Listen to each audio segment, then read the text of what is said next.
Okay,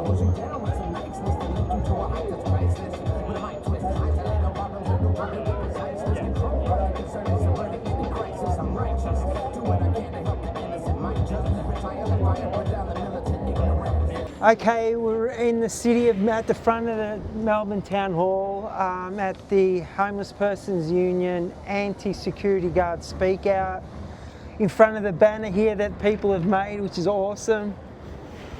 So come down and let them know how you feel about a shit policy and a really stinky policy. Something that we should really be pissed off about. It's an attack on our rights to use public space. So yeah, come down and have your say. My name's Sally and I have been working in the city for a long time and I live in Footscray, and I think there's a war on the poor going on in this city, and it's a war that we have to win on behalf of the poor because people who don't have a lot of money, people who don't have somewhere to live, people who have ill health, people who look funny, dress funny, are different to you, still have a right to occupy public space. And I think this is fantastic what the Homeless Persons Union is doing, because we have to fight back against the gentrifiers and against the people who just want to make this a city for wealthy people. Hi, I'm Shifra from Inner Melbourne Community Legal and Footscray Community Response. This is a terrible proposal, going to make these issues worse, criminalise people, reinforce trauma and exclusion, and they should abolish this immediately. I'm Kath from Defend Dissent Coalition, and Defend Dissent Coalition is here to support the Homeless People's Union in their action today because public space should be for everyone. It should be there for people if they want to protest. It should be there for people if they have nowhere else to go. There shouldn't be people hassling people just because they are out on the street using public space in the ways that they see fit if they're not hurting anyone. So we are here to say all of these struggles are interconnected, and the council is taking some strange paths at the moment in terms of looking after all of the people who belong to the City of Melbourne, and they need to rethink what they're doing. Hi, I'm Darryl. I'm here to represent the Australian Unemployed Workers Union. I'm just here to have a listen to see what people have to say about the homeless situation and the dwindling places to live. Yeah, hi, I'm Joe Zammit.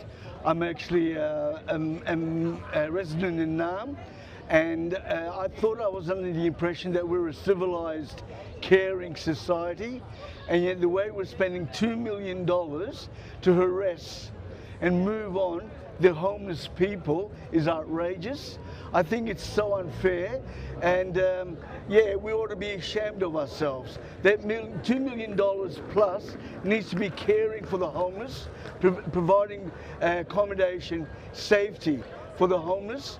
And whilst we've got a housing crisis here and the Labor government is tearing down all these public buildings, it only exacerbates the problem. I am outraged, and I want this to be dealt with in a very constructive way, in a caring manner. So thank you for the opportunity for me to talk. I was recently in the CBD talking to some folks who are sleeping rough for an art project, and without prompting from me, people were talking about the security guards that are moving people on, and it's causing a lot of distress from what they told me, and also the guards are not really trained to be interacting with people who are, you know, maybe vulnerable, traumatised. So we actually had one lady who's sleeping on the streets having to actually educate the security guards about what trauma is and how you interact with people in a way that doesn't traumatise them further. So just think it's a terrible waste of money. It doesn't solve anything, and it's causing more problems than it's solving. Hi, I'm Roberto. I'm here today at the council meeting to speak out against this very, this misuse of public funds and yeah, trying to basically move along homeless people rather than providing substantive solutions, rather than supporting people. we are surveilling and criminalizing them, which is not okay and should make people angry. I encourage people to speak out and to share their voices. Thanks everybody for coming down this afternoon. This is a homelessness speak out about the City of Melbourne's private security agenda, an anti-homeless agenda to remove people that are unhoused from the streets of the CBD, and people feel like they don't have a right to exist and they feel very intimidated and they feel really shit, and it's really gives them a bad day, makes things even worse. So yeah, it's an open mic, everybody's welcome to speak. There's no time limits, but there may be a lot of people that would like to say something, so perhaps just be mindful of that. There will be no order, but at the top of the bill we have got 3 speakers we would like to hear from first. The first is Uncle Robbie Thorpe, who will welcome us into this space. Secondly, we'll have Councillor Olivia Ball. Olivia is the only City of Melbourne councillor who's publicly speaking out about this shithole agenda of the council. And then after that, we'll have Patrick Spike Kiapolone from the Homeless Persons Union. So thank you very much for showing up. Anything else I must say? At 5:30, Defend Dissent Coalition are going to take the space. So stick around for that. Or if you would like to attend the meeting, we'll be heading into the meeting at 5:30, and the Homeless Persons Union has 10 testimonies from current rough sleepers in the CBD that we've collected the past week or so, sharing their reflections on the security guard program and what their experiences have been to date. I think that's everything, so please give it up for Uncle Robbie Thorpe. Thanks, Karen. We occupied this land for as far back as their dating techniques can take you. 120,000 years here in Victoria. We're homelandless. Look, what's this? It's garbage. Call it civilisation. It's an illegal occupation. They're fascists. Been saying it the whole time. If you allow this to manifest, you know what's going to happen. Right? There's no economics in oppressing the original people no more. So it's the poor people and the most vulnerable. It's how they roll. But it's an illegal occupation. If it wasn't for the acts of terror and the policies of genocide, you wouldn't be here. In fact, I see a couple of blackfellas there. There's not many blackfellas here. But this is our land. And we see the land as our mother.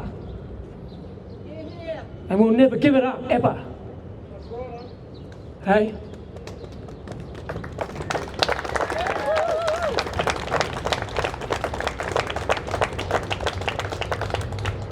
Australia's a fascist. I say it's like a Nazi wet dream. It is for our people. Maybe people can start to realise that's true. Have a look at its history here. It's disgusting. You know? Or to live in a box. I think it's important that we recognise Aboriginal people. It's their land. And we looked after the land. We're in good health. We had need of nothing. Colonisers brought nothing here other than diseases, racism, hatred. Not much more than that. So we need to stand up. I have a little saying, Australia's never had a revolution, but it's always been revolting. It's like it's the end of the day.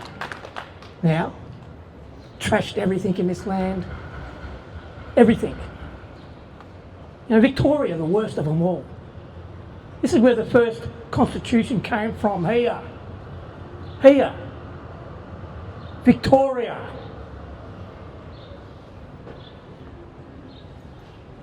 The first constitution. And it was based on empty land theory. This is where Terra Nullius all began, right here. Okay. Don't forget us. There's not many of our people left. But we're never going to give it up. Right?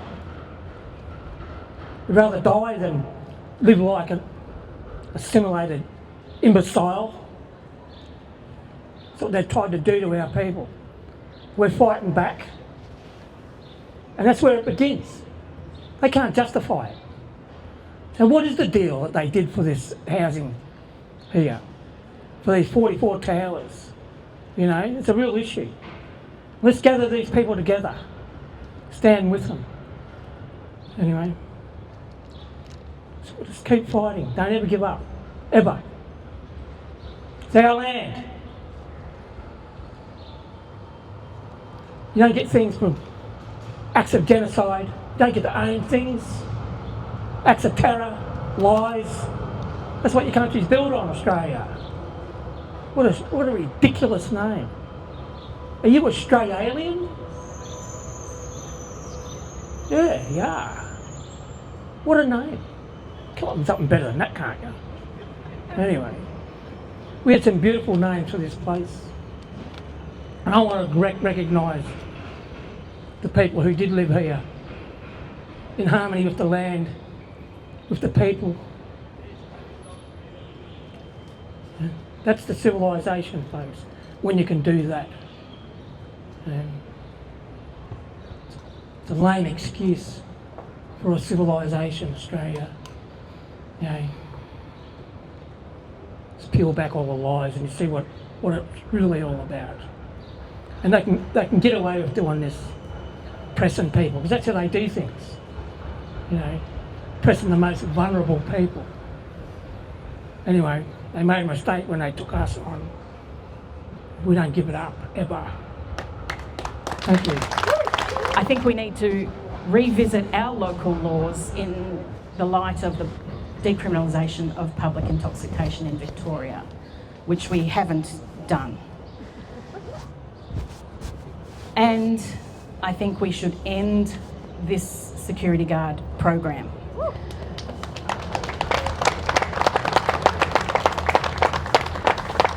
I would like this council to reinvest that $2 million, which is only for the first year, in social programs, in consultation with people experiencing homelessness, mental illness, or using drugs, and their representative organisations.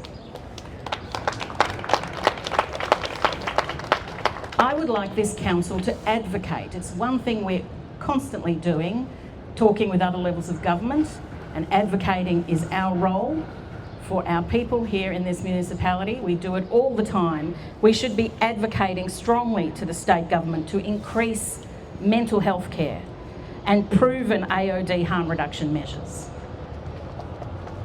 We should be advocating strongly to the federal government to raise social security payments to above the poverty line.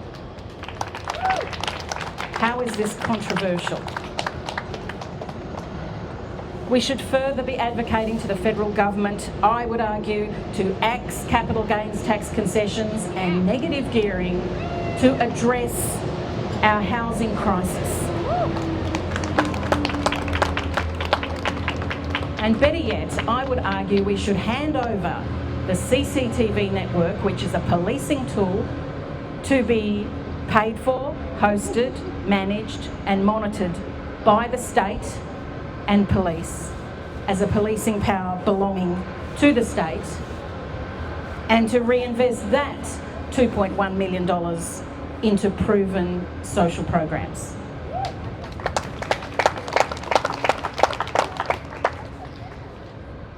Let's call this security guard program for what it is.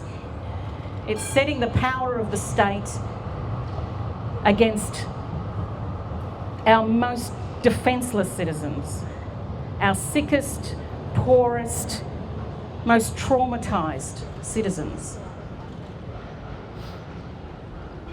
And it's not evidence-based. Policy that is not evidence-based is not responsible. It's not fiscally responsible. It's an irresponsible use of public money because there's no evidence that it will work. Council plans that don't work are a waste of public money. And we know what does work. As I've said, we need to work with people affected and their representative organisations and look at the evidence. You will all be familiar, I'm sure, with justice reinvestment. It involves redirecting money from punitive law and order measures to rebuild communities and community infrastructure. It involves addressing the causes of offending by investing in social justice. Justice reinvestment, we know from the evidence, both saves money and creates safer communities for everyone. The Lord Mayor said in his election campaign last year, and I quote, "I want to give our rough sleepers a hand up and ensure that the support is there to help them get back on track and rebuild their lives." Tonight is your chance to tell him and all the councillors what would really help achieve this and what would not. I guess I can't add a lot to what people have said already, apart from who we haven't heard from right up until now is people that are having a lived experience. And as far as I'm concerned, as someone from the Homeless Persons Union, our job was to make sure that their voice was heard. And so that's why we collected the recordings for their testimonials for tonight. This policy is totally undemocratic. There's not a democratic bone in these people's body. They work on behalf of the people across the road in those shops. They work on behalf of capital. They don't work on behalf of people who are just normally working people. People on benefits, people on sickness benefits, people on the dole, people who are homeless. And it's time that their voices were heard also. And so as people from the Homeless Persons Union, we thought it was our job to make some. We know that all of our rights are under attack, whether they're protest rights or just to be in public space. They're constantly under attack, and if you guys hadn't been here to support what's happening here tonight, to support the petition, thank you to the 1,200 people that signed that, and the people that helped us fund this week, helped us pay our rough sleepers for their contributions. This wouldn't be happening, so thank you so much. That's what this is all about, is making sure that the people who are never heard get heard some fucking time, mate. Sometimes they get heard, and tonight is going to be one of them.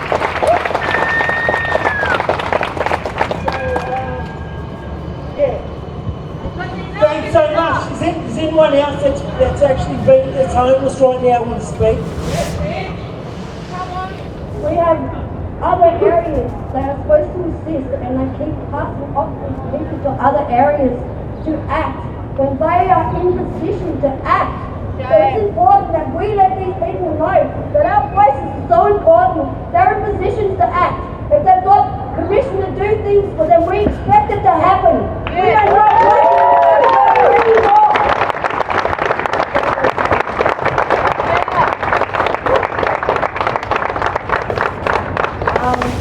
I want to pay my respects to the owners of the land that we're standing on,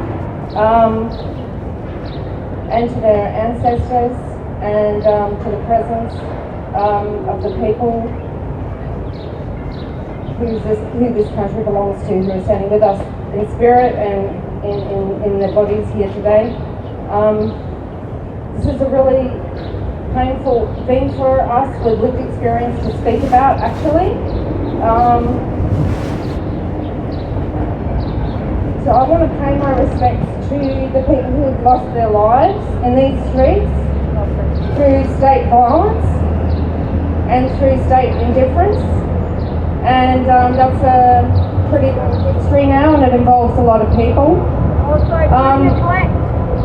I find it quite, I need to manage the fact that I'm actually really, really angry at the moment. You're not alone. 25% of the children in this city who are 25% of the people in this city who are homeless are children. Over half of the people accessing the emergency services are women. Over a third, or about a third of the people accessing the services are Aboriginal.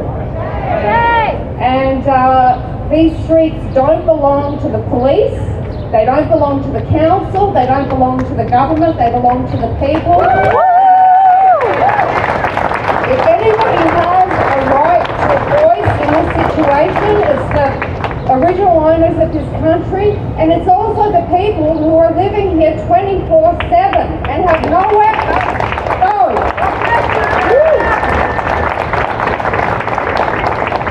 My heart will always be with the people of these streets, and I want to say a couple of things. People don't wake up in the morning and think, gee, I might feel safer living in the street in the city. I think that's a good idea. That doesn't happen. I don't think it happens. Maybe it happens sometimes for someone for a couple of days. It doesn't happen in a long-term way. My husband was on the street from 12 years old.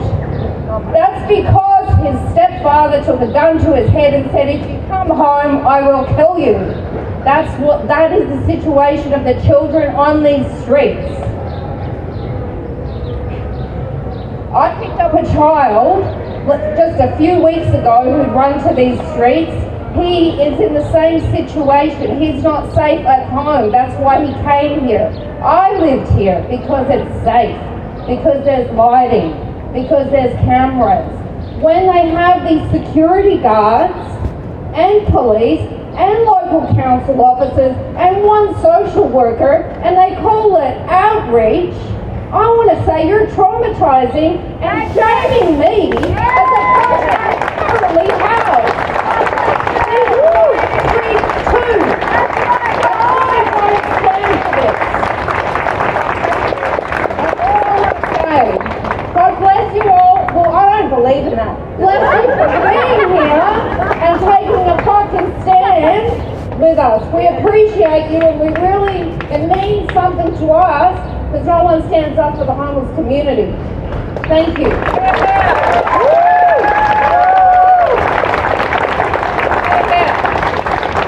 Being homeless is not a shameful thing. I wish it had happened to me 20 years ago. I have more empathy now, more understanding and more support with my homeless family than I ever have in my life.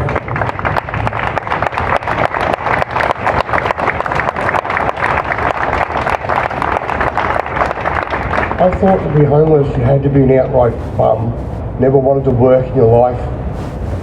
I drank at a pub near the market and never knew there was food there.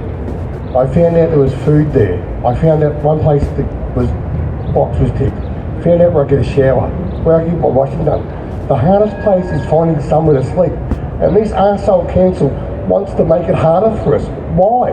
Give us a hand up, not a hand down. Help the homeless. Do something right to ourselves.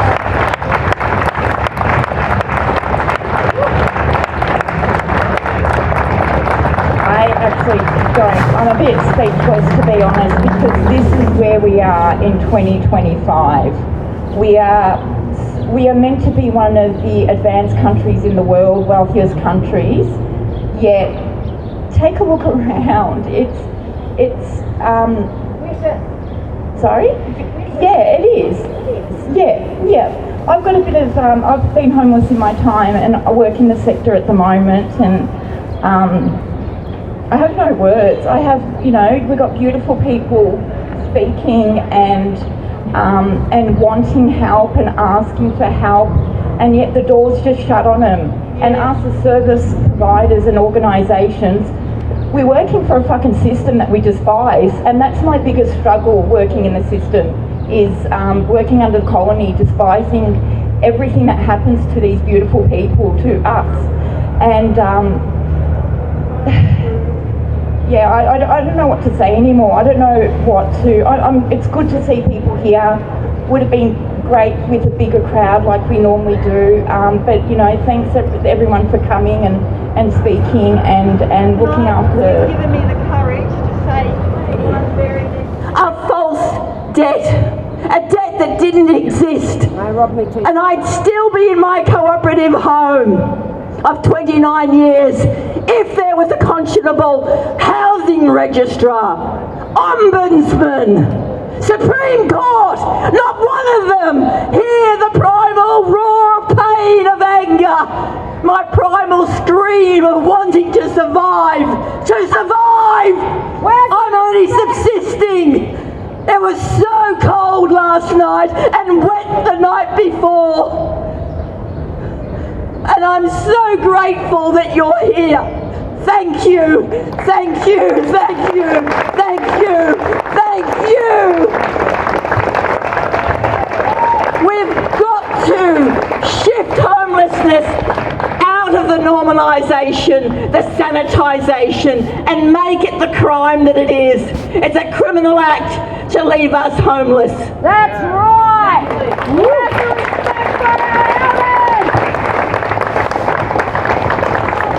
The further we go in towards militarism, the closer we get to those guns being pointed at us.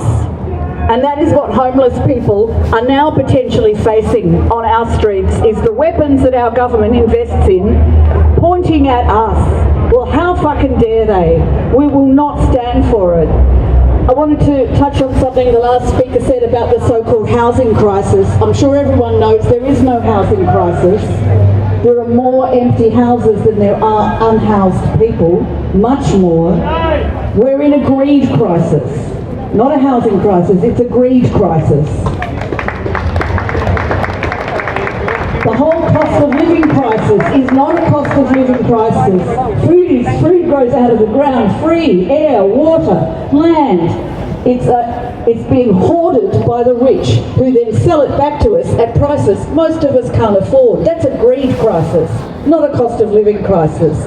Cost of living is a scam. That's Satan's will. Cost of housing is a scam. Has everyone heard about what they did everyone heard about the Finland case? Well, they decided they'd try something out of the box, and they would actually build homes for unhoused people. So every unhoused person got a home of their own, not having to share with 20 others, but a home of their own. They got a caseworker to support them with whatever they needed. Some people didn't need that for very long at all. Others needed support in an ongoing way because they had other issues as well as being unhoused. Everybody got a home. Everybody had to pay a limited amount of rent that was controlled by the government, and it was cheaper than all of the policing and all of the homeless services that they'd been paying for decades. It was cheaper to just give people a house. So it's not that hard. We want homes, not guns in our city.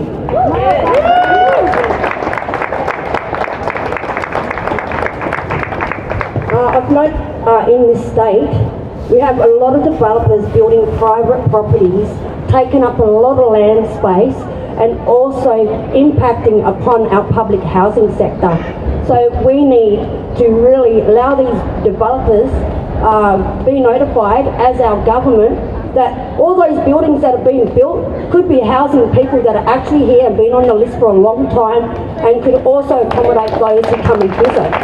So yeah, we need to actually clean up the act of these people who are in positions and abusing them. We have brains and heart and we know what to do. We've just got to form as a team and get these others out so it can turn it around. God bless you. So there's currently nowhere that can help you if you have a disability that requires care or extra support. The services are advertised, they do not actually exist. I've been refused. The Salvos actually laughed at me when I said I needed to be housed with a carer. So this is the environment that people are going to be put in if you move them on. They are already people with nowhere to go. Disability makes up a really high percentage of the disabled population, and it's a lot harder for us to find homes. Even just something as simple as needing a shower that's not over the bath eliminates about half of the even remotely affordable properties on the market at the moment. So we really need to be getting together because this is a massive intersectional issue that affects the entire person. Hey, well, it's an emotional day. I have experienced homelessness as a small child, living in hotels with my mum at about 4 or 5. We were lucky enough to get a public housing property back in the 90s when that was a possibility. And if it wasn't for that, I don't know if I would be here. The public housing estate that I grew up in provided community, it provided safety. As a teenager, we couldn't go anywhere without people's parents looking out for us, each other looking out for us. Nobody went without food, nobody went without anything because we supported each other. The government wants to say that their new fucking housing plan is going to help people. They're actually ripping people out of communities that have taken decades to build. My mum passed away about 6 years ago, and she had a property. It was a 3-bedroom property. We'd all grown up and moved on. And on paper, it looked like one woman living in a 3-bedroom property. However, that property was open to anyone in our community in Paran who was experiencing homelessness. It was a shelter for people who were unsafe. It was a place where she could give space to her children, her grandchildren. It was a community house.